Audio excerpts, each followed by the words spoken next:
अच्छा जी, एक शख्स कहता है जी ये प्लाट है और ये मैं सेल करना चाह रहा हूँ और ये मैंने फुल पेमेंट का स्टाम्प करवाया हुआ है, यानी ये प्लाट जो है मैंने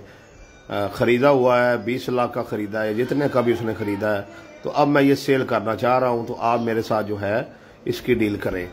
तो आपने करना ये है कि जिस बंदे के नाम वो प्लाट है उसको आपने बीच में बतौर गवाह रखना है कि ये मैं इसको पैसे दे रहा हूँ, और वक्त आने पर जो है जब आपकी पेमेंट पूरी अदा हो जाए तो आपने उसको रजिस्ट्री में भी गवाह रख लेना है, ताकि बाद में जो है वो कोई इशू ना हो। और अक्सर ऐसे भी होता है कि वो कोई बंदा जो है वो आपको स्टाम्प दिखाएगा कि मैंने ये जो है ये जगह खरीदी हुई है, और उसका उसने जो है वो सौदा किया होता है, मिसाल के तौर पे 20 लाख का, और अब 2 लाख या 4 लाख दिया है, बाकी 16 लाख उसका खुद देने वाला है। अब वो क्या करता है, वो आपसे पैसे लेके जो है वो खा जाता है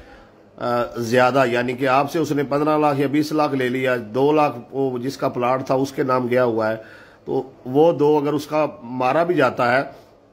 तो फिर भी उसको जो है अगर आपसे 20 लाख लिया तो 18 लाख बच जाता है। आपने स्टाम्प को अच्छे से पढ़ लेना है, नाम, वल्दियत, हदूद अरबा, कितने पैसे अदा हुए हैं, कितने बाकी हैं,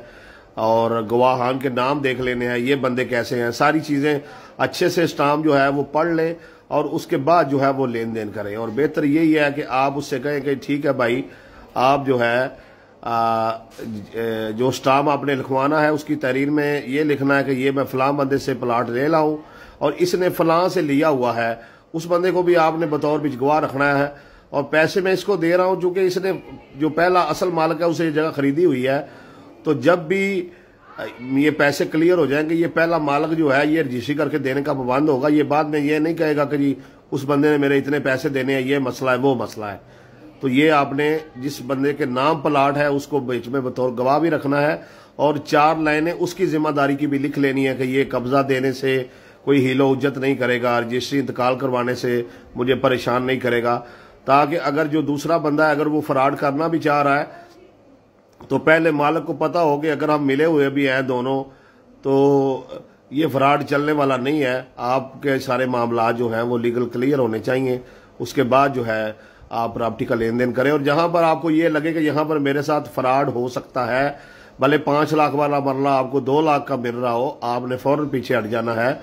और कोई भी ऐसा फैसला नहीं करना जिससे आपकी जिंदगी भर की कमाई जो है वो डूब जाए और बाद में आप अदालतों के चक्कर लगाते रहे।